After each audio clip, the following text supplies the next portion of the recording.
Subscribe करें और bell दबाएं ताकि कोई खबर रह न जाए।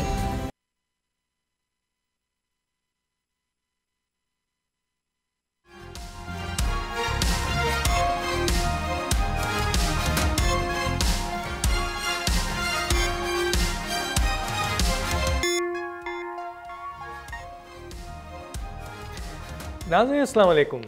तब्दीली विद डॉक्टर दानिश के साथ हाजिर हैं। कुछ इश्यूज़ हैं उसके ऊपर हम आज बात करेंगे। अहम इश्यूज़ हैं।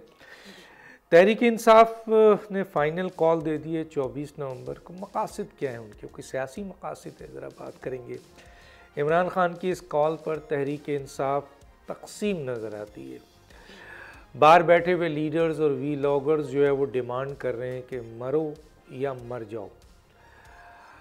अवाम की एक तादाद इमरान खान को, एक बड़ी तादाद इमरान खान को वोट तो दिया, मगर किसी एहतजाजी रैली में या इंतशारी रैली का हिस्सा बनने को तैयार नहीं है।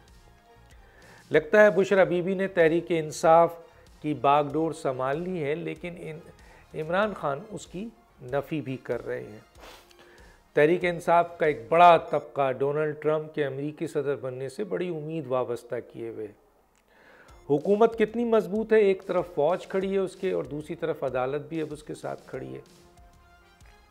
मौजूदा हालात में हुकूमत को कोई ख़तरा नज़र नहीं आ रहा है, लेकिन आवाम की फलाह के लिए हुकूमत क्या कर रही है इसके बावजूद, क्योंकि मुल्क में सियासी इस्तेहकाम और मौशी इस्तेहकाम की बहुत ज़रूरत है।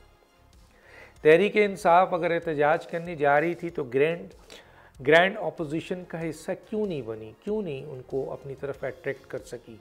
लगता ये है कि तहरीक इंसाफ का एहतजाज इमरान खान की रिहाई के लिए है।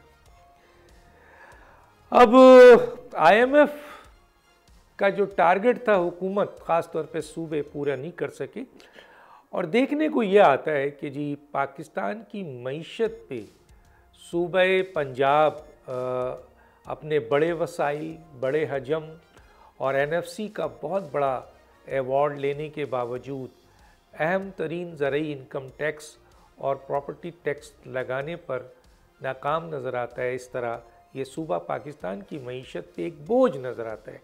इस पर बात करेंगे। मेरे पास जो गेस्ट आई है उनका तारुफ कराते हैं। मेरे साथ जो गेस्ट हैं, हफीजुल्लाह न्याजी साहब, सीनियर सहाफ़ी तज़कियाकार, आपको बहुत शुक्रिया सर, आपने हमें ज्वाइन किया। दानियाल अजीज़ साहब हैं, सीनियर सियासतदान हैं, साबिक चेयरमैन नेशनल रिकन्स्ट्रक्शन ब्यूरो है, आपका भी बहुत शुक्रिया, आपने हमें ज्वाइन किया। जी मैं आता हूँ हफीजुल्लाह न्याजी साहब, ज़रा थोड़ा सा सियासी गुफ्तगू आपसे लेते हैं। पहले ये जो 24 तारीख को ऐलान किया है, फ़ाइनल कॉल है, इमरान खान साहब की तरफ से भी है, तंजीम की तकसीम नज़र आती है। बाहर बैठे हुए इनके वीलॉगर्स और जो इनके लीडर हैं वो कहते हैं मरो या मर जाओ। एक तरफ इन्होंने ग्रैंड अपोजिशन का इत्तेहाद नहीं किया। किस हद तक ये तहरीक या एहतजाज कामयाब नज़र आती है और इसके क्या मकासद है जो ये हासिल करना चाहते हैं? बहुत बहुत शुक्रिया डॉक्टर साहब। देखें जी, पहली बात तो यह है कि मुझे नहीं समझ आती कि जो ग्रैंड अलायंस आपने जिक्र किया है उसमें जो तो अपोजिशन पार्टी हैं, फजल रहमान साहब ही नुमाया हैं, चकजई साहब नुमाया हैं, उनको तो तहरीक इंसाफ ने इंगेज किया हुआ है। अब किस हद तक किया हुआ है और किस हद तक वो एक दूसरे के साथ आगे चलेंगे वो तो खैर उनकी आपस के अंदर की क्या बात हो रही होगी, वो पनप पाती है नहीं पनप पाती। बाकी रहा मसला आपका कि 24 जो नवंबर का एहतजाज है, तो मेरी इसके बारे में बड़ी नपी तुली राय है। तो पहली राय तो ये है कि जी ये जो इमरान खान साहब का दिमाग है, जो थोड़ा बहुत पढ़ने की जो मेरे में अंदर एक है इस्तेदाद है, वो ये है कि वो एक लगता ही है कि एक उनके अंदर एक फ्रस्ट्रेशन है, और ये ज़्यादा एहतजाज जो है ये पार्टी की लीडरशिप के ख़िलाफ़ कर रहे हैं। कुछ जिस तरीके से उनकी बहन अलीमा खान ने आगे बाहर बयान किया या जिस तरीके से बाकी तरीक़ों से आया, और जो गो मोगो की कैफियत है और तहरीक इंसाफ की जो क़यादत है, जिसके हाथ में जो लोग हैं जिनके हाथ में तहरीक इंसाफ की पूरी क़यादत है, वो लफ्ज़ चबा चबा के बात कर रहे हैं। वो कहते हैं ना कि पहले उनको लफ्ज़ों को ऐसा कि जैसे इमरान खान साहब ने कहा तो हम कल पता करेंगे, यानी कि और फिर हम डट जाएंगे, यानी कि वो अलीमा खान के और बाकी जो बयानात आए हैं उनको अभी उसकी वेरिफिकेशन चाहते हैं फैसल चौधरी साहब जो वकील एक लेके आए हैं। लेकिन उससे ज़्यादा एक मेरे लिए नज़दीक चीज़ है, अच्छा और इसमें एक और चीज़ ऐड करता रहूँ, ये वो ट्रस्ट डेफिसिट है जो कि किसी न किसी तरीके से किसी न किसी जो है एक लेवल का चल रहा होगा जो बहुत बड़ा बन के आया। और ट्रस्ट डेफिसिट किसके दरमियान? इमरान खान साहब के और तहरीक इंसाफ की क़यादत के दरमियान। और खैर इसकी एक लंबी तारीख है। जुल्फ़िकार भुट्टो साहब का भी मुझे अच्छी तरह याद है कि पूरी क़यादत बिट्रे कर गई थी। नवाज शरीफ साहब को मैंने देखा, ये दानियाल आपके सामने है, नवाज शरीफ साहब को पूरी पार्टी बिट्रे कर गई थी। ये जो शहबाज शरीफ साहब वगैरह जो हैं आज बैठे हैं, तो कतई नज़र इसके नवाज शरीफ साहब ने कितना चाहा होगा या नहीं चाहा होगा, लेकिन ये बिल्कुल सही है कि बाजवा साहब के साथ बार ये 2019 से कर रहे हैं, 2020 से कर रहे हैं, 21 से कर रहे हैं, और यही हाल इमरान खान साहब का, ही इज़ नो एक्सेप्शन। उनकी पार्टी भी उसी तरीके से जो है वो अंदर से एस्टेब्लिशमेंट के साथ कॉम्प्रोमाइज़ भी है, कंप्लाइंट भी है। अब वो उसमें ये वो डेफिसिट है जिसमें अब, और ये इमरान साहब को पता है और हर लीडर को पता है कि ये फाइनल, ये इन्होंने फाइनल राउंड कहा है। ये फाइनल राउंड का क्या मतलब? एक तो ये है, दूसरा जो बाहर बैठे हैं वो तो कहते हैं मरो या मर जाओ, तीसरा ये है कि मैंने कहा कि इस पे तकसीम भी नज़र आ रही है, चौथा ये कि इनके मकासद क्या हैं, इस फाइनल राउंड का मतलब क्या है, नक्स। देखें आप बहुत सी चीज़ें, पहले तो बाहर के लोगों को भी छोड़ें, बाहर के लोग इतना मैटर नहीं करते, मैटर भी करते हैं इमरान खान साहब जो लाइन क्यों देंगे वो तरीक़ा साहब उसको मनोवान कोई दिल की गहराइयों से, दिल जमई से और कई जो है तुअन और करहन वो इसको कबूल कर लेंगे, ये इसको एक तरफ रखें। देखिए पहली बात तो ये करें कि इमरान खान साहब ने ये जो रैलीज़ हैं, धरने हैं, जलसे हैं और उनके ऊपर जो उनके इस तरीके से जो भी आते हैं उनके धरने जो हैं वो कोई पहली दफ़ा नहीं कर रहे। और मत भूलें कि इससे पहले इमरान खान साहब जो हैं जब से गिरफ्तार हुए हैं उससे पहले इमरान खान साहब खुद लीड करते रहे हैं, यानी कि आप 2014 को भी भूल जाए 126 दिन का धरना जो बुरी तरह नाकाम हुआ है। आप ये देखें कि ये 25 मई 2022 को खुद क़यादत करके 40 जलसे करके उन्होंने मुल्क के तूल व अर्ज़ में किस तरह लोगों को मोटिवेट किया, जिसको कहना चाहिए कि उनका एक जोश जज्बा जुनून बढ़ाया।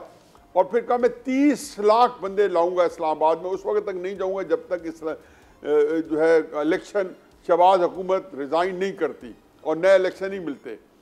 अब बताएं कि जब वो 25 मई की बजाय लंबा तवील सफ़र KPK की पूरी हुकूमत के वसाइल इस्तेमाल करते हुए करोफर के साथ जब पहुँचे थे और 26 जो मई को, तो वहाँ उनके पीछे मेरा ख्याल है एक फिगरेटिव कहता हूँ, ज़्यादा होंगे 5, 7, 10 हज़ार होंगे, 3000 बंदे नहीं थे। कहाँ 30 लाख, कहाँ 3000। मैंने तब भी कहा था कि खान साहब आप 30,000 बंदे लें काफ़ी होंगे हुकूमत प्रेशर गिराने के लिए, अगर आप आगे बैठ गए 30,000 के साथ। तो ऐसा इसलिए 26 का भी जब उन्होंने खुद लीड कर रहे थे, तो क्या नई चीज़ होगी कि ये इतने उन्होंने कॉल्स दिए 8 फरवरी के इलेक्शन के बाद 7-8 उन्होंने एहतजाज की, हड़तालों की कॉल्स दी हैं और वो सदा सरा साबित हुई हैं। तो अब क्या वजह होगी? मैं खुद भी अपने आप को सीखना चाहता हूँ कि मेरी कोई तरीके साहब हेल्प कर दे कि इस दफ़ा हमने ये नया तड़का लगाया है या यकम जब नवंबर को 2016 को 2022 को वो रावलपिंडी में आर्मी चीफ अपॉइंटमेंट रुकवाने जा रहे थे, तो मत भूलें कि अरशद शरीफ का एक जो बदकिस्मत कत्ल हुआ था वो काफ़ी था। यही चीज़ चाहिए होती है ना, लाश चाहिए होती है, उसके ऊपर आपका लॉन्ग माइल जो है उसको जला मिलती। ठीक है सर, ठीक है। 3 नवंबर को उसी लॉन्ग मार्च के दरमियान, मैं उसे बात मुकम्मल कर लूँ, तो जब लॉन्ग मार्च के दरमियान में गोली चली तो ख्याल ये था कि पूरे मुल्क के अंदर अफरा तफरी हो जाएगी, शायद मार्शल की जरूरत पैदा हो जाए, तो वो कुछ ना हुआ। तो मेरा नहीं ख्याल कि 24 नवंबर को कभी कोई परेशानी होगी या कोई दुश्वारी। चले सर, मैं समझ बिल्कुल क्लियर मैसेज समझ गया आपका, क्लियर मैसेज आ गया। 24 नवंबर को आपके मुताबिक कोई ऐसी चीज़ नहीं होने वाली है। जब इमरान खान बाहर थे पूरी ताकत के साथ थे और मोबिलाइज कर रहे थे पूरी पाकिस्तान को। उस वक्त भी वो लोगों को नहीं निकाल सके थे। अच्छा जनाब दानियाल अजीज़ साहब, मैं सबसे पहले तो आ जाता हूँ कि IMF के हवाले से कि जी IMF ने हुकूमत को 5 टारगेट में से कहते हैं कि Pakistan fail to meet 3 of the 5 major financial conditions set by the International Monetary Funds for the first quarter of the fiscal year 2025। अच्छा जी, वो उसमें मैं आगे आऊँगा तकरीबन पंजाब के हवाले से कि 160 बिलियन रुपीज़ का जो है वो अनसेटिस्फैक्ट्री मसलन डेफिसिट है। कैसे देखते हैं सर इसको? फिर मैं आगे एक अहम सवाल आपके पास लेके आता हूँ। जी, इसमें वाज़ेह तौर पर IMF का जो 4 माह पहले अपने शेड्यूल्ड विज़िट से पाकिस्तान तशरीफ़ लाना, ये बज़ाते ख़ुद एक एमरजेंसी सिचुएशन ज़ाहिर होती है। मेरा नहीं ख्याल है, मेरी याददाश्त में कभी पाकिस्तान के दर्जनों जो माजी के प्रोग्राम हैं ऐसे हुआ हो। तो ये मेरे ख़्याल में एक रिज़ॉल्व शो करती है इंटरनेशनल कम्युनिटी की कि जैसे कि माजी में पाकिस्तान मुख्तलिफ़ हीले बहानों से वेवर लेता रहा है, जो कि ये मुख्तलिफ़ जंगों के दौरान और पाकिस्तान का एक स्ट्रेटिजिक वैल्यू की वजह से उसको आनन फानन मिलते रहे हैं, वो मौसम जो है वो तब्दील हो गया है। ये इस चीज़ का ज़ाहिर करती है। और इसमें वाज़ेह तौर पर जो ताजर दोस्त ऐप का बहुत वावेला मचाया गया था वो बुरी तरह फ़ेल हुआ है। 99.99% लोगों ने उसमें फ़ाइल ही नहीं किया। जिन्होंने फ़ाइल किया उन्होंने पैसे नहीं दिए। और उसमें बहुत सारे जो पाकिस्तान को तवक्को थे रेवेन्यू जो बैलेंसिंग होनी थी, जो इवन बनाना था टैक्स नेट को, फिर एग्रीकल्चर टैक्स का जो लॉ पास होना था वो लेट था, वो अक्टूबर में होना था, अब मिड नवंबर हो गया। अभी आनन फानन इन्होंने पंजाब में कर दिया है। पंजाब का जो सरप्लस था वो इन्होंने मुख्तलिफ़ किस्म के कार्ड, मेरे ख्याल में अब 21 किस्म के कार्ड हो गए हैं। कोई हिम्मत कार्ड है, कोई सुबह उठने का कार्ड है, कोई शाम को सुलाने का कार्ड है, कोई मतलब अब अल्लाह जाने इन्होंने क्या मतलब खिचड़ी पकाई हुई है। लेकिन वो कार्ड बांट के और रेवड़ियाँ बांट के उन्होंने सारा का सारा जो रेवेन्यू था सूबे का वो उन कामों में लगा दिया। मैं बहुत दफ़ा कहता रहा हूँ आपके प्रोग्राम पे भी कि रेवड़ियाँ बांटने वाली सियासत का ख़ात्मा हो चुका है। ना उससे वोट मिलते हैं, ना पाकिस्तान के पास पैसे हैं। ये उसकी ज़िंदा मिसाल है जो आपने IMF का जिक्र कर दिया। इसके साथ साथ जो FBR की वीकनेसेस हैं वो देखें, समहाउ हमारे जो वज़ीर-ए-आज़म साहब हैं वो फ़ैसला नहीं कर पाते। वो एक कमेटी बनाते हैं, फिर दूसरी कमेटी बनाते हैं, फिर उसको तीसरी दफ़ा टास्क फोर्स का नाम दे देते हैं, फिर उनको जो है वो वर्किंग ग्रुप्स का नाम दे देते हैं, फिर सब कमेटी बन जाती है। फिर वो साल दर साल, पहले PDM गवर्नमेंट में हमने ये देखा, अभी भी हम ये देख रहे हैं। यानी ये शायद डिलेइंग टैक्टिक्स हैं, या उनके पास डिसीजन मेकिंग कैपेसिटी नहीं है, क्योंकि हर दफ़ा सिफारिशात आते हैं तो वो कोई फ़ैसला नहीं कर पाते। तो इसी तरह इस दफ़ा हुआ जो FBR का रिफॉर्म था वो बुरी तरह फ़ेल हुआ। मैं बार बार कहता रहा हूँ, आपके प्रोग्राम पे कहता रहा हूँ कि जब तक ये इंसेंटिव्स अप्रोच नहीं अपनाएंगे, इन्होंने एडमिनिस्ट्रेटिवली सीनियर लोग सारे निकाल दिए। फाइनली चेयरमैन FBR जो है उसने इस्तीफ़ा दे दिया। उसके अलावा जो है बहुत सारे लोगों को फिर इन्होंने इनामात वो तमगे बांट दिए। जब तमगे बांटे देखा कि वो नहीं हो रहा तो दोबारा से लोगों को निकालना शुरू कर दिया। फिर उन्होंने कहा कि जी हम एंटी स्मगलिंग मुख्तलिफ पॉइंट्स पे पाकिस्तान में बना रहे हैं चीज़ें, जैसे कि शायद स्मगलिंग की वजह से रेवेन्यू नहीं आ रहा। अब टैक्स का स्मगलिंग के साथ क्या ताल्लुक़ है? टैक्स तो लोगों ने देना है। तो इसमें जो रियल एस्टेट के ऊपर टैक्स लगना था, जो प्रॉपर्टी टैक्स की तैयारी होनी थी, वो सारी के सारे जो हैं वो सारी फ़ेल हो गई हैं। और मैं समझता हूँ कि ये भी बहुत अहम बात है कि जैसे ही ये जो कुछ खदशात थे हुकूमत को कि अदलिया की तरफ से या ट्रिब्यूनल्स की तरफ से जो नंबर्स गेम है वो पार्लियामेंट में तब्दील हो जाएगी, चूँकि जिनकी रिज़र्व सीटें मिल जाती हैं, अगर वो ट्रिब्यूनल्स में उनके हक़ में फ़ैसले हो जाते हैं, ये थैले खुल जाते, तो फिर ज़ाहिरी बात है सूरत हाल काफ़ी तब्दील हो जानी थी। तो ये सारे का सारा जो ओवरहॉलिंग हुई है अभी जुडिशल सिस्टम की, जो एयरफोर्स और आर्मी और नेवी की चीफ्स को 5-5 साल की वो टेन्योर मिल गया है, इसमें वो सारे जो गोश्त थे जिससे रूहें जिससे घबराहट हो रही थी वो तो सारी ज़ायल कर दी गई हैं। अब कह रहे हैं कि जी आप करें, ये डिलीवर करें इस एजेंडा पे, और अगर आप डिलीवर नहीं करेंगे तो फिर पाकिस्तान का आप समझ लें ये जो आप कह रहे थे इमरान खान के बारे में फ़ाइनल राउंड खेल रहा है, मेरे ख्याल में इंटरनेशनल कम्युनिटी भी पाकिस्तान के साथ फ़ाइनल राउंड ही खेल रही है। उसकी वजह यह है कि चीन और सऊदी अरेबिया और गल्फ़ कंट्रीज़ जो खलीज के ममालिक हैं उनसे जो तवक्कुआत थी वो उस तरह से उभर के सामने नहीं आ सकी, और बल्कि वो महज रोल ओवर करने के लिए तैयार हैं। नई इन्वेस्टमेंट की जो है सूरत हाल वो लोन्स में या ये पाकिस्तान को मुख्तलिफ़ किस्म के ग्रांट्स देने के, चाहे वो ऑयल फैसिलिटी हो जो भी हो, वो उसके हक़ में नहीं है। तो अब IMF ने यह भी जोर डाला है कि जो आपने एक फार्मूला बनाया था कि हम पाकिस्तान के असासे बेच देते हैं सस्ते दामों, उससे डॉलर आ जाएंगे तो हमें तब्दीली ना करनी पड़े, हमारे मौज मेला चलता रहे, वो भी उन्होंने सख्ती से रद्द कर दिया। और ये जो एक्ट था पाकिस्तान का जो सॉवरेन फंड था, उसको उन्होंने कहा है कि आप बाकी पाकिस्तान के कवानीन के मुताबिकत में लाएँ। तो मेरे ख्याल में ये सर 189 अरब अरब का उन्होंने डिमांड किया है। IMF तो ये कह रही है कि भाई या तो अपने आप बेजा अखराजात को कंट्रोल करें, जो गैर ज़रूरी तौर पर आप बांट रहे हैं बहुत सारे सेक्टर्स पे, उसको करें, या फिर टैक्स लगाएं। और ख़ास तौर पे पेट्रोलियम के हवाले से जो लेवी है उसमें इजाफे का सुनने में आ रहा है, और दूसरी तरफ GST पेट्रोलियम में लगाकर इन मामलात को जो आपके कमी है उसको पूरा करने की कोशिश की जा रही है। फिर मिनी बजट का भी सुनने में आया था, लेकिन दूसरी तरफ वज़ीर ख़जाना ने इन दोनों बातों की नफ़ी कर दी है। क्या कहेंगे सर? जी, मिनी बजट की तरफ इनको जाना पड़ेगा, ये चाहे नफ़ी करते चले जाएं। इस वक्त अगर आपने हाल ही में सुना, हफीज़ पाशा साहब ने एक अंदिया दिया था कि ये 180 अरब नहीं, ये 400 अरब का खसारा है जो सिर्फ पहले क्वार्टर में ही हो चुका है। और अगर यही रफ्तार रही तो फिर साल के एंड तक आप इमेजिन कर सकते हैं, क्योंकि साल के आखिरी महीनों में अक्सर खसारा जो है वो बढ़ जाता है। तो अगर शुरू में ही ये हालत है तो एंड में जाके क्या होना है।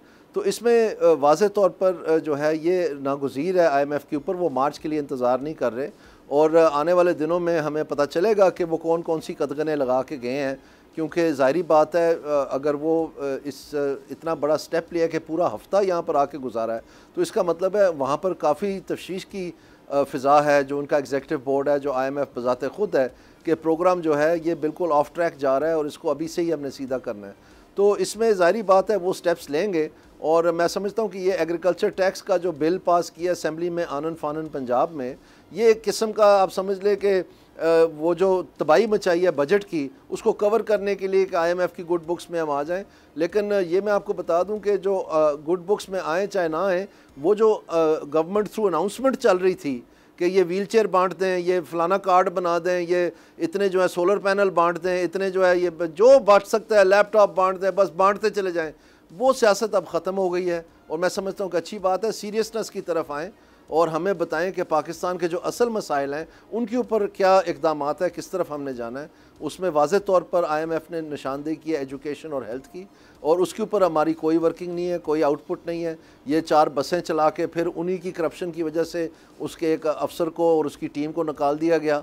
और मतलब ये अजीब अजीब जो है ना तजर्बे हम देखने में आ रहे हैं, जबकि सैकड़ों स्टाफ, हज़ारों लाखों स्टाफ और हज़ारों लाखों जो है ना अरबों रुपए खर्चे जा रहे हैं BHUs पे, बेसिक हेल्थ यूनिट्स पे। उनका किसी गांव में किसी भी इलाके में जाके उनका हाल देख लें, तो बजाय उनको सीधा करने का हमें अपने नाम से मसबूक करने का एक शौक़ है, और वो हम चाहे चमकीला हो चाहे चमकता हो, वो हम दिखा दें कि जी हम बड़ा काम करें। काम कोई भी नहीं हो रहा। पाकिस्तान शायद पंजाब शायद पहले से भी फरसूदा हालत में ढकेला जा रहा है। बड़ी बात कर दी सर आपने, ये आपने तो आज पंजाब को बिल्कुल ही ओपन कर दिया और आपने कहा कि वहाँ कुछ भी नहीं हो रहा है, जबकि बड़े बड़े इश्तहारात के ज़रिए ये बात सामने लाई जा रही है कि पंजाब तो बस उड़ गया है और बहुत काम कर रहा है और बड़े बड़े काम कर रहा है। मैं आगे चल के एक बहुत अहम बात आपसे सवाल करूंगा सर कि पंजाब पाकिस्तान की मईशत पे बोझ है, और वो किस तरीके से है वो मैं आपके सामने रखूंगा,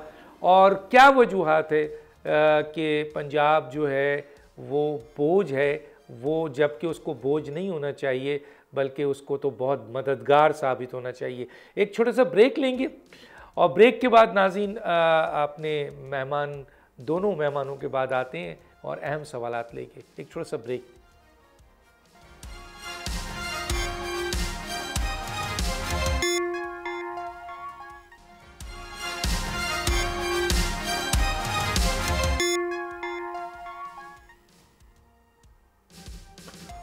वेलकम बैक जी। हफीज़ुल्लाह न्याज़ी साहब की तरफ आते हैं। हफीज़ुल्लाह न्याज़ी साहब, मेरी आवाज़ आ रही है सर? बिल्कुल आ रही है डॉक्टर साहब। अच्छा सर, ये बताइए कि हम मुझे ज़रा ये मालूम करना है आपसे कि मैंने देखा इमरान खान पिछले दिनों उनकी क्या सियासी हिकमत अमली है, किस हद तक कामयाब हो रहे हैं, आगे आपको उनकी सियासत क्या नज़र आ रही है, उनका मुस्तकबिल क्या नज़र आ रहा है, क्योंकि बज़ाहिर उन्होंने बराह रास्त फ़ौज से बात करने की कोशिश की जो कि नाकाम हुई, और दूसरी तरफ फिर हमने देखा कि उनकी सारी उम्मीदें अदालत से हुई और वो भी अब तकरीबन नाकाम हो चुकी है। अब वो उनका एक बहुत बड़ा तबका डोनाल्ड ट्रंप से उम्मीद लगाए बैठा है, लेकिन वहाँ से भी लोग जो जानते हैं फॉरेन पॉलिसीज़ को वो कहते हैं ऐसी कोई इमदाद नहीं मिलेगी। अब इमरान खान साहब जो हैं वो ये फ़ाइनल कॉल पे आ गए हैं और ज़ाहिर है उनकी तरफ से दिया गया है, तो आप मुसलसल उनकी जो सियासी हिकमत अमली है उसको कैसे देखते हैं और आगे कैसा मुस्तकबिल देखते हैं इमरान खान का, क्योंकि कई अहम केसेस अब उसका चार्जशीट उनके ऊपर आने वाला है, क्या कहेंगे सर? डॉक्टर साहब, मैंने अभी थोड़ी देर पहले ही भी अर्ज़ किया है कि इमरान खान साहब आज तक जितनी दफ़ा उनकी आउटिंग हुई है वो नाकाम रही हैं। मैं जलसों की बात नहीं करता हूँ कि जलसों एक होती है पाकिस्तान के अंदर सियासत का ऑप्टिक्स मैनेजमेंट या परसेप्शन मैनेजमेंट। तहरीक इंसाफ इसके अंदर PhD है। वो एक मुझे अच्छी तरह पता है कि वो जलसा चाहे छोटे गांव में हो, वो जो उनके डीजेज और जो लाइटिंग है वो तकरीबन कोई 1.5-2 किलोमीटर तक वो लगाते हैं और रात के जलसे करते हैं, क्योंकि उनके नज़दीक अगर फ़र्ज़ किया मियाँ वाली जैसे शहर में जहाँ पे 15-20-30 हज़ार की गैदरिंग तारीखी जलसा होता है, लेकिन मत भूलें कि वो जलसा उस वक्त पूरी दुनिया में पाकिस्तान के कोने कोने में देखा जा रहा होता है। चुनाचे वो तो उन्होंने उसमें अपने आप को बड़ा जो है कहीं से कहीं पहुँचाए हुए, लेकिन जैसे ही उसको आप दोबारा निकाल के लाते हैं, मसलन 2014 के अंदर जब वो एक धरने के लिए इस्लामाबाद आए, 14 अगस्त 2014 को आज़ादी मार्च का नाम दिया गया, तो उसका उन्वान था आज़ादी मार्च। तब इमरान खान आज़ादी के लिए लड़ रहे थे, पाकिस्तान के लोगों को आज़ाद कराने के लिए। तो मैंने 6 अगस्त 2014 में कुछ 10 दिन पहले 8 दिन पहले कॉलम लिखा था कि तहरीक इंसाफ बंद गली में, और मैंने कहा था जी आप देख लेंगे कि यहाँ से निकलना मुश्किल होगा। मैं आपको गारंटी करता हूँ कि अगर APS का साढ़े 9 था 16 दिसंबर 2014 को, जिसने उस धरने को अपने जो है गैर मनतकी अंजाम पहुँचाया था, तो यकीन आने के मुस्लिम नून की हुकूमत इसको 2 साल वहाँ से नहीं उठने देना था, और वो इमरान खान साहब खुद भी जान छुड़ा रहे थे, क्योंकि वो बड़े पार्ट टाइम मुस्लिम शीख हो रहे थे, रात को घर चल जा रहे थे और उनको समझ नहीं आती उससे कैसे निकला जाए, और गैबी मदद आई और वो निकल गए। उसके बाद मैंने अभी भी और जिक्र किए। तो चुनाचे पहली बात तो यह है कि इमरान खान साहब जो हैं वो चाहे खातर जमा रखें, इससे पार्टी के जो इख्तलाफात हैं, लड़ाइयाँ अगले 4-5-6 दिन में आप देखेंगे बहुत बढ़ जाएंगी इसी उसके ऊपर, और बजाय इसके कि वो लोगों को तैयारी कराएं या उनको कोई कॉल दें या उसको ऑर्गेनाइज करें, वो एक दूसरे पे इल्ज़ाम तराशियाँ कर रहे होंगे, एक दूसरे के ऊपर वो जो है एक ब्लेम गेम हो रही होगी कि ये फ़लाँ ये नहीं कर रहा, फ़लाँ ये कर रहा है। और कल बुशा बीबी साहबा के जो आए हैं, उनका जो उन्होंने वहाँ इजलास की सदारत की है, और जिसमें वो बड़ी एक अजीब बात है कि उसमें भी उन्होंने वही बंदे एक ख़ास बंदे इकट्ठे किए हैं जो ख़ास तरीके के लोग हैं, यानी कि क्रॉस बोर्ड उन्होंने भी नहीं किए। अगर मेरा ख्याल है कि अगर उनकी बहन अलीमा को खान को दे दिया जाए तो वो भी एक कलिंग करेंगी, एक सिलेक्टिव ग्रुप को लेके आएंगी। तो ये वो चीज़ है जो इनके अंदर इंटरसाइन फ्यूड कह लें, इंटरनल स्ट्राइप्स कह लें, जो अंदरूनी जो चपकलश कह लें, खलकशार कह लें, ये इस वक्त आए दिन आपके सामने आएगा। आप लोगों को जूसी खबरें मिलेंगी, क्योंकि टॉपिक हमारा रात का इमरान खान होता है या एस्टेब्लिशमेंट होती है, जो उनका आपस में एक दूसरे के सामने एक जो मुकाबला है। अब दूसरी बात है कि आज गार्डियन की आज ही रिपोर्ट आई है, बड़ी कमाल की आई है। गार्डियन कहता है कि हमने ये वकीलों के जरिए सवालनामा भेजा, इमरान खान साहब ने जवाब दिए। उन्हें क्या कहा, उन्होंने कहा जी इमरान खान मिलिट्री एस्टेब्लिशमेंट के रिसोर्सेज उन्होंने बताया कि उन्होंने इमरान खान साहब के साथ किसी किस्म की डील करने से इनकार किया हुआ है। इमरान खान साहब ने उनको जितनी ऑफर्स किए डील की, इमरान खान साहब से पूछा तो उन्होंने उसी उसको क्या कहते हैं तौसीक की या उसको कहा कि हाँ ये बात हो रही थी, लेकिन उनका कहता कि मैं असूल के लिए कर रहा था, मैं अपनी ज़ात के लिए नहीं कर रहा था। वो तो चलो हर बंदा लीडर होता है, वो उसे एक नैरेटिव बनाना होता है, अपना माल बेचना होता है उसको खुशनुमा तरीके से। लेकिन अब मेरी खबर भी ये है और हमेशा से, और फिर पाकिस्तान की जो मिलिट्री एस्टेब्लिशमेंट है उसकी 70 साल तारीख है कि वो कभी भी किसी के साथ, सियासतदानों के साथ एडवर्स कंडीशन में जब उन्होंने मुजीब के साथ नहीं की, जब जो 2/3 मेजॉरिटी के मशी पाकिस्तान ने 163 में से 161 सीट्स जो है वो जीत चुका था और वो बिल्कुल एक सिंगल अखरोदी पार्टी बन के आया था। उन्होंने मतलब कि वो अनडिटर्ड कोई नहीं की। फिर जुल्फ़िकार भुट्टो साहब का एक अपना कारोबार था, अपना दबदबा था, उससे नहीं की। तो मैं कैसे मान लूँ कि इमरान खान साहब के साथ मिलिट्री एस्टेब्लिशमेंट डील करेगी। वर्स्ट केस सिनेरियो में यही कहते हैं ना कि उनके ख्याल में इमरान खान साहब जो है ये मिलिट्री एस्टेब्लिशमेंट को ठीक कहती है, गलत कहती है, मैं कोई प्रूव नहीं कर रहा हूँ, लेकिन उनका नैरेटिव ये होता है कि अगर हमने इक़्तिदार दे दिया इमरान खान साहब को, जैसे पहले नवाज शरीफ साहब को या जुल्फ़िकार भुट्टो को या मुजीब को, रहमान को, तो एक मुल्क तोड़ दो देंगे। तो इसलिए हम इनको दे के नहीं चढ़वा सकते। तो वो कहा जाए कि यार आप जो कर रहे हो तो उससे भी मुल्क को नुकसान पहुंचेगा, तो कहते हैं वो नुकसान खैर है, ये नहीं होगा वो तो हम संभाल लेंगे। फ्यूचर क्या है सर? फ्यूचर आखिरी जुमला सर, फ्यूचर क्या है? फ्यूचर क्या है? बस 2 मिनट आपके पास है, फ्यूचर बताएं। डॉक्टर साहब मैं तो फ्यूचर तो मैं सिर्फ ये बता रहा हूँ डॉक्टर साहब कि हम यहाँ खड़े हैं ना, 2 बातें पहले ज़हन में रखें। जो आप और दानियाल बड़े वेल रेड लोग हैं, आप लोगों को तारीख के ऊपर भी कोई ना कोई दस्तरस है मुझसे ज़्यादा, और जो हमारी तारीख सियासत है उसको भी जानते हैं।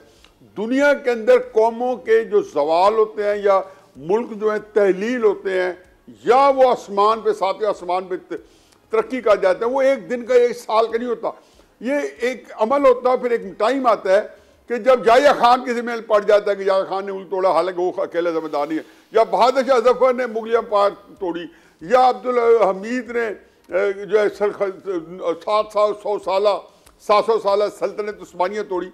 ये नहीं होता। अब जो आपने अगर गंदम बीजी है और अब उसी कटाई का टाइम है, तो अब ये नहीं कह सकते मुझे तो जौ चाहिए था। हजूर ये आपकी सियासत में जो आपने पिछले 10 साल से 2014 से सियासत नहीं, रियासत बचाओ के नाम से खिलवाड़ शुरू किया था, उससे पहले भी एक तसलसल आ रहा है, लेकिन पिछले 10 साल का ये आपका हासिल कलाम है। 25 जुलाई का इलेक्शन नवाज शरीफ ने, इमरान खान ने नहीं कराया था, और 9 फरवरी का इलेक्शन। सर आखिरी जुमला सर, मुझे वक्त नहीं है।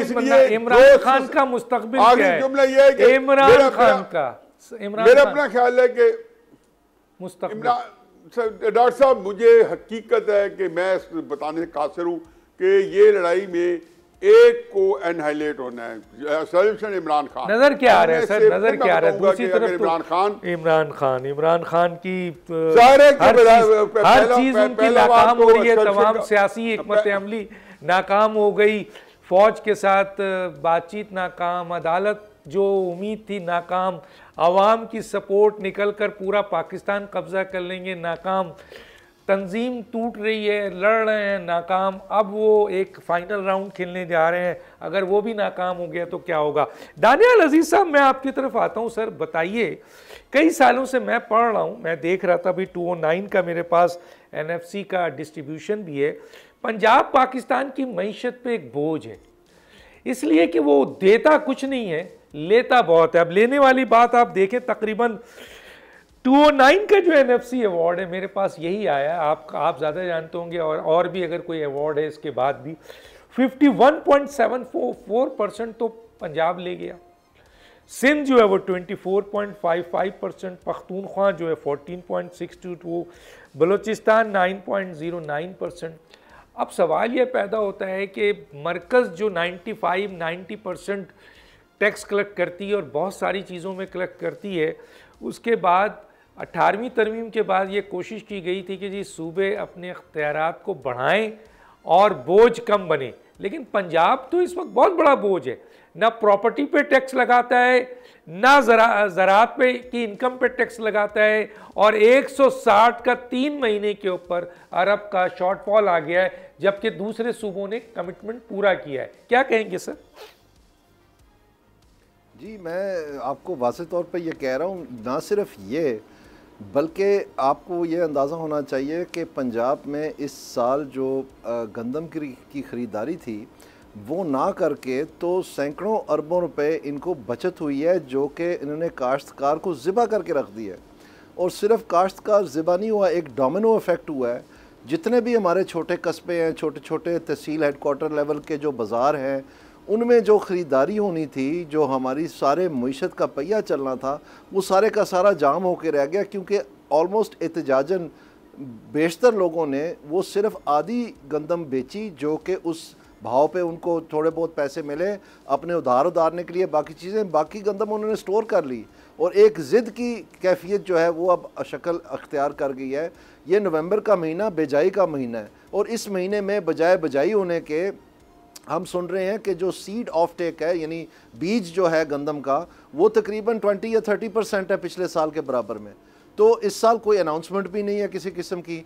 तो ये एक वन स्ट्रोक से इन्होंने ये ज़रूर किया कि पूरे पाकिस्तान और स्पेशली पंजाब के जो अवाम है और पाकिस्तान के छोटे छोटे जो बाज़ार में दुकानदार हैं, जो काश्तकार हैं, जितने भी है, ये पूरी इकॉनमी का इन्होंने सत्यानाश कर दिया इस एक इकदाम से। जबकि ये फरवरी तक वादा करते रहे कि हम 3900 तक आपको ये ख़रीदेंगे, यानी लोगों को ये अंदिया देते रहे।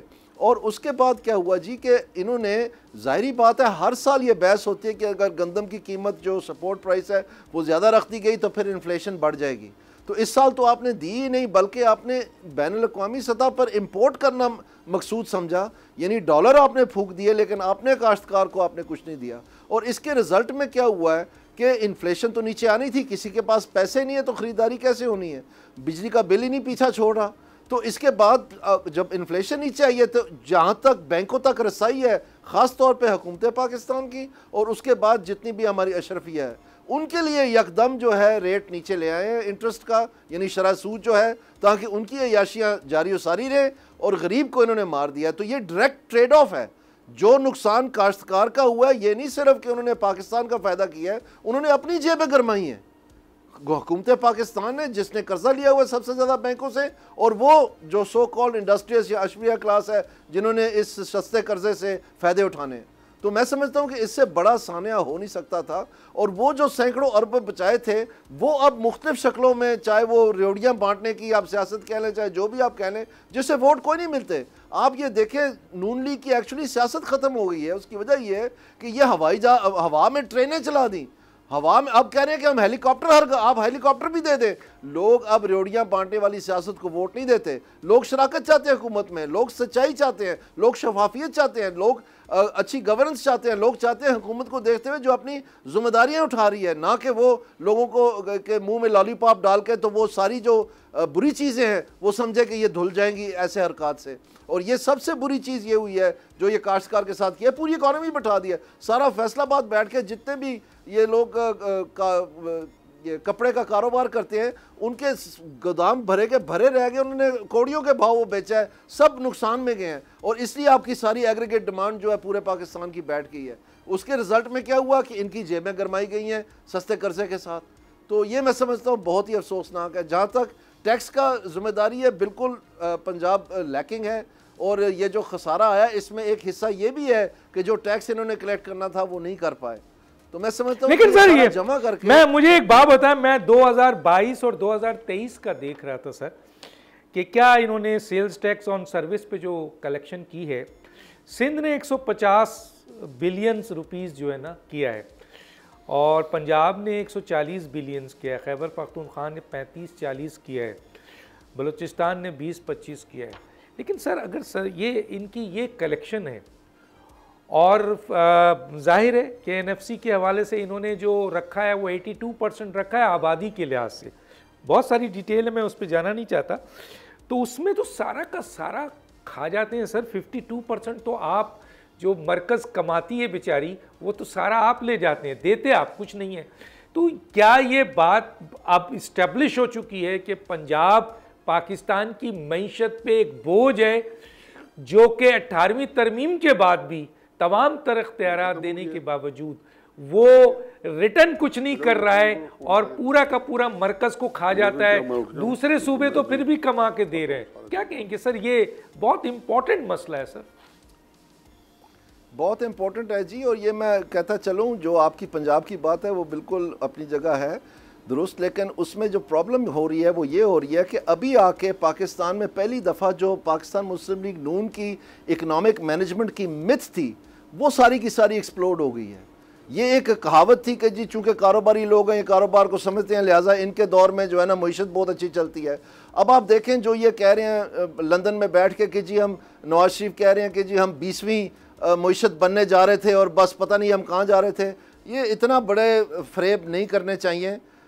उस वक्त भी जो है डार साहब को भगाया गया था और उस वक्त भी ये हुआ था कि उनके अपने नून लीग के फाइनेंस मिनिस्टर मिफ्ता इस्माइल ने आके बताया था कि क्या हालात है इकॉनमी के, और अगर नूमत 2018 में बन गई होती फ़र्ज़ करें तो घुटने के बल चल के इन्होंने IMF के पास जाना था, 100% जाना था, ऑन रिकॉर्ड है वो गवर्नमेंट ये कह के। तो अभी आके जो इसहाक डार साहब अगर 20वीं सदी की 20वीं दुनिया की मईशत में हमें लेके जा रहे थे, तो अब उनका क्यों बैन लग गया फाइनेंस? लेकिन सर वो तो पंजाब एयरलाइंस मैं उस पर आ रहा हूँ, मेरी एक मिनट बात सुने। कहने का मकसद ये है कि जो इकोनॉमिक मैनेजर्स हैं सो कॉल्ड PMLN के, दूसरे एक साहब भी हैं, उनका नाम एहसन इकबाल है, प्लानिंग कमीशन का rules of business government of Pakistan के तहत इकोनॉमिक कोऑर्डिनेशन और इकोनॉमिक पॉलिसी फॉर्मुलेट करनी उनकी जिम्मेदारी है। और हैरानगी आपको इस बात की होगी कि नेशनल प्राइस मॉनिटरिंग कमेटी की वो लानतान हुई है ECC की मीटिंग में, जो अखबारों की जीनत बन गई है। उससे पहले उनके सेक्रेटरी के साथ उनकी नहीं, उनको भी चलता कर दिया। अब उनका महकमा जो है वो मुकम्मल तौर पे एक किस्म का आप समझ लें अखबारों की जीनत है कि फेल हो रहा है महंगाई को कंट्रोल करने में, और वो पहुँच गए हैं मुख्तलिफ फैतिया पढ़ने के लिए, क्योंकि उनको समझ आ रही है कि शायद ये जो कैबिनेट रिशफल हो रही है उसमें जो खाम माल है, जो नकारा वजीर हैं, जो नखट्टू हैं, उनको शायद हटाने लगे हैं।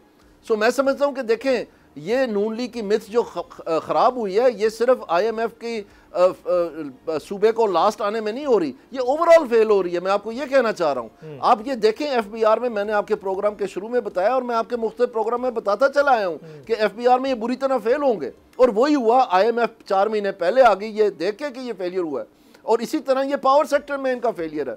और ये PIA खरीद रहे हैं सर, वो PIA खरीद रहे हैं और बढ़नी है, पंजाब PIA खरीद रहे हैं। PIA का भी फेलियर जो है, PIA का फेलियर जो है प्राइवेटाइजेशन का, ये ओवरशैडो करेगा आपकी डिस्कोस की प्राइवेटाइजेशन को।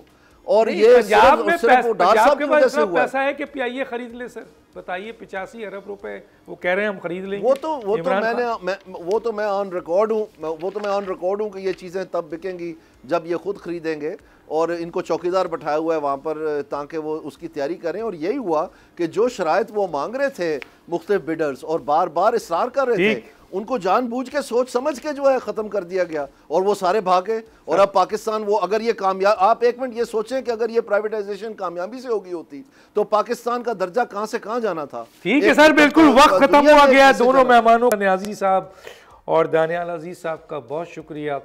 किसी स्टेज पे मज़ीद बात करेंगे, वक्त खत्म हो चाहता है। डॉक्टर दानिश को याद दीजिए, अल्लाह हाफिज़।